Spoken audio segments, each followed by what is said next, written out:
Olá, caros energéticos, sejam bem-vindos a mais um vídeo do canal do Vetor Elétrico.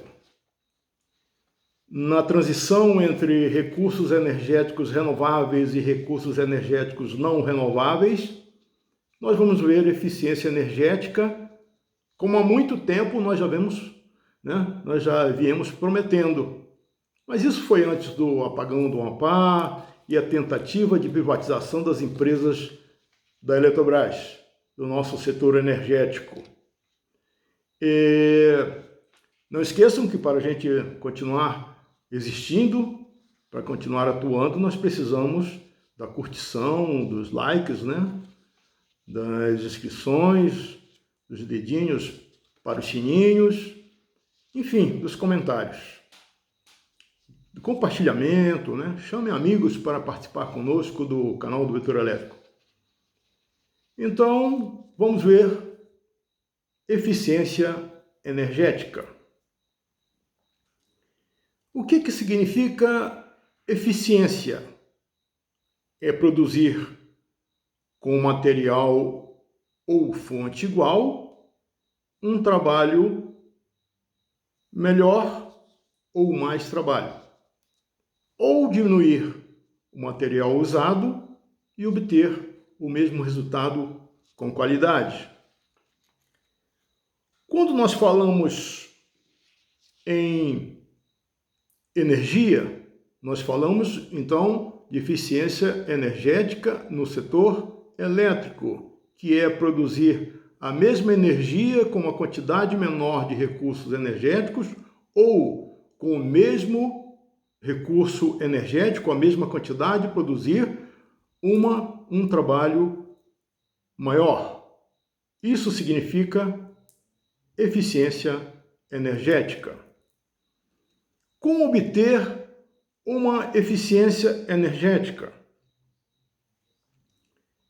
Ou seja, conseguir eficiência energética buscando equipamentos mais eficientes, certo? Você busca um equipamento mais eficiente, você consegue eficiência energética no seu comércio, na sua indústria, na sua casa. O que é um equipamento eficiente? É aquele que consome menores recursos energéticos. Aqueles que utilizam menos recursos, para proporcionar a mesma quantidade de energia útil. É como se você obtivesse o mesmo trabalho com o menor gasto de esforço, digamos, menor gasto de energia. Com menos esforço você obtém o mesmo trabalho. Ou, fazendo o mesmo esforço, gastando a mesma energia, você obtém uma quantidade de trabalho melhor, mais eficiente e com qualidade. Vamos lembrar aqui, por exemplo, a questão de eficiência energética, é o caso da pirólise. Vocês se lembram? Quando nós falamos em pirólise, nós estamos falando de eficiência energética, então a pirólise entra no meio. O que é? Você pega a lenha e transforma em carvão. Alguém diz assim, mas você pegou e queimou a lenha.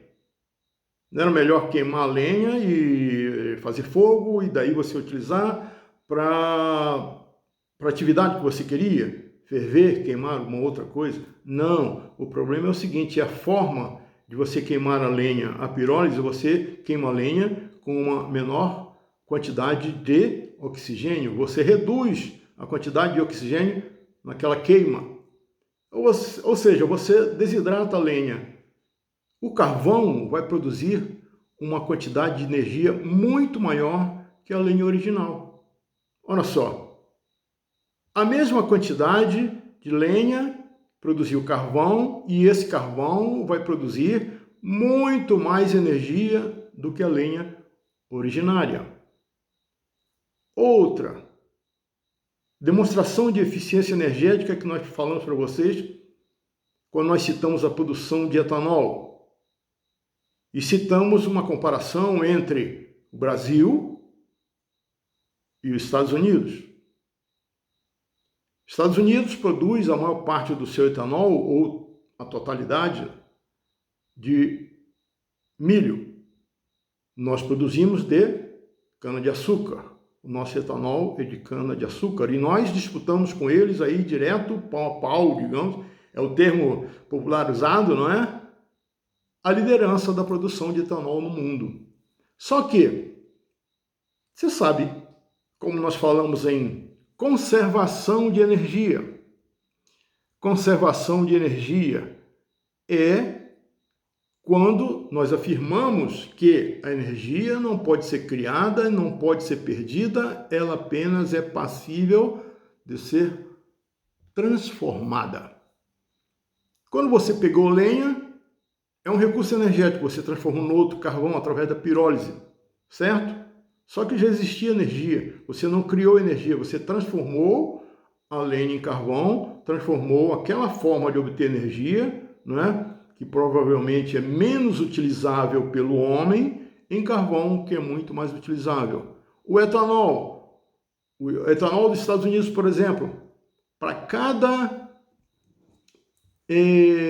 caloria que eles gastam para produzir o etanol deles, eles obtêm um etanol que produzirá 1,5 caloria. Para cada caloria que eles gastaram, o etanol vai produzir 1,5. Ou seja, na verdade, ganharam o quê? Ganharam meia caloria. O etanol brasileiro produzido por cana-de-açúcar, para cada caloria que é gasta no processo de produção do etanol brasileiro, nós ganhamos 8 calorias. Multiplicamos. Isso chama-se eficiência energética. Para cada caloria original, lá da cana-de-açúcar, no processo que foi utilizado para produzir etanol, nós recebemos 8 calorias de volta, certo? Então, isso é eficiência energética. Vamos fazer o seguinte, por exemplo, você usa para produzir 1 megawatt em uma usina. 1 megawatt de potência ativa em uma usina, você utilizava um reservatório que atingia, digamos, 3 municípios, uma quantidade enorme, um volume enorme de água. De repente você produz o mesmo megawatt com um reservatório que alcança apenas um município, alagou muito menos. Ou seja, o que nós ganhamos nisso aí? Nós conseguimos que com menos água a gente consiga uma produção igual àquela que a gente obtinha com 3 vezes a água que nós usamos agora. Certo? Vocês se lembram, há um certo tempo, o nosso país era tomado de lâmpada incandescente. A gente conseguia iluminação nas ruas, avenidas, praças, nas nossas casas, nos nossos comércios, nas nossas indústrias, tudo através de lâmpada incandescente. Quem recorda das nossas primeiras atividades aqui no canal do Vetor Elétrico, vai lembrar que nós dissemos que a eficiência de uma lâmpada incandescente era muito pouca. A potência de uma lâmpada de 100 watts, por exemplo, você obtinha de iluminação, porque na verdade o que você queria na lâmpada era iluminação. Uma lâmpada de 100 watts, você conseguia aí 30% só de iluminação.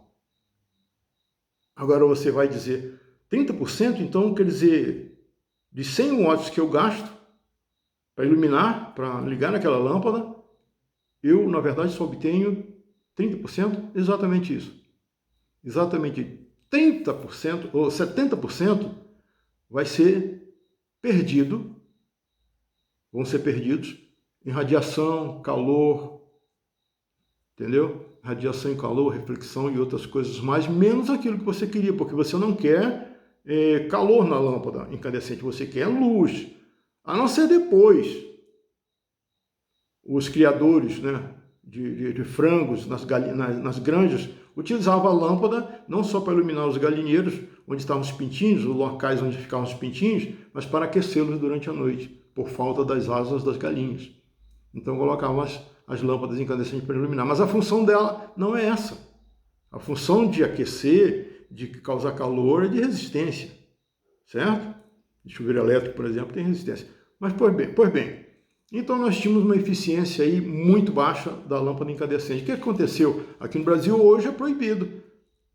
o uso como a fabricação, a compra, etc., a comercialização da lâmpada incandescente, porque era muito, ela era barata. Isso aí a gente não pode negar, era barata, mas era muito ineficiente. O que aconteceu? Quando nós trocamos a lâmpada incandescente pela lâmpada fluorescente e logo em seguida pela lâmpada LED, né, que é um diodo emissor de luz, nós conseguimos eficiência energética.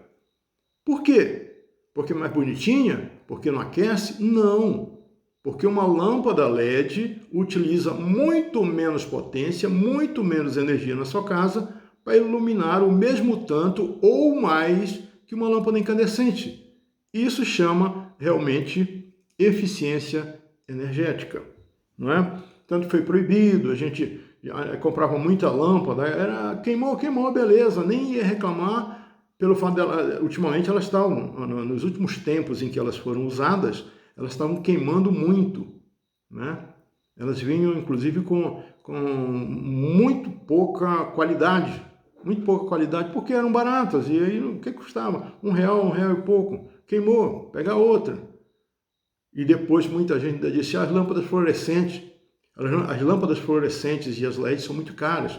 São caras, mas elas têm maior durabilidade e gastam menos. Então você ganha em dois sentidos, na durabilidade e na sua conta de luz, que fica menor. Isso é eficiência energética. E outra coisa, nós temos um dado aqui, as lâmpadas LED, diodo emissor de luz em inglês, consomem até 90% menos que uma lâmpada incandescente. Isso chama eficiência energética, que é o nosso assunto de hoje.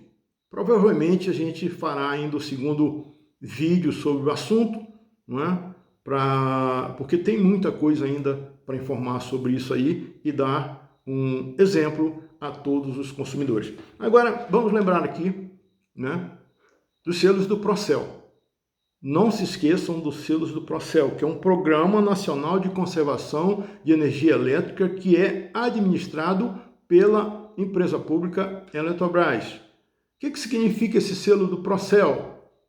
É que ele indica quando um equipamento consome mais ou consome menos energia, quando ele é mais eficiente dentro da sua categoria, pode ser ventilador, pode ser ar-condicionado, geladeira, não é? Uma enceradeira, uma batedeira, um liquidificador, quanto ele é mais eficiente dentro da sua categoria. Então, o selo do Procel vem coladinho no equipamento, na loja você pode ver, está lá indicando se ele é um bom consumidor de energia elétrica, se ele é bom para o meio ambiente, certo? Então, vejam isso aí, não esqueçam dos selos do Procel, tá? Isso é manter eficiência energética no seu local de trabalho ou na sua casa. Então não se esqueçam também da eficiência em nos manter trabalhando com likes, comentários, compartilhamentos,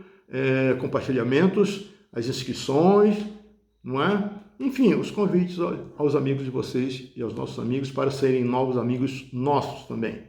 Né, que venham compartilhar com a gente no canal do Vetroelétrico e vocês serão bem-vindos ao próximo vídeo. Estaremos aqui para compartilhar com vocês conhecimento. Muito obrigado, sejam bem-vindos sempre e serão no próximo vídeo. Até lá!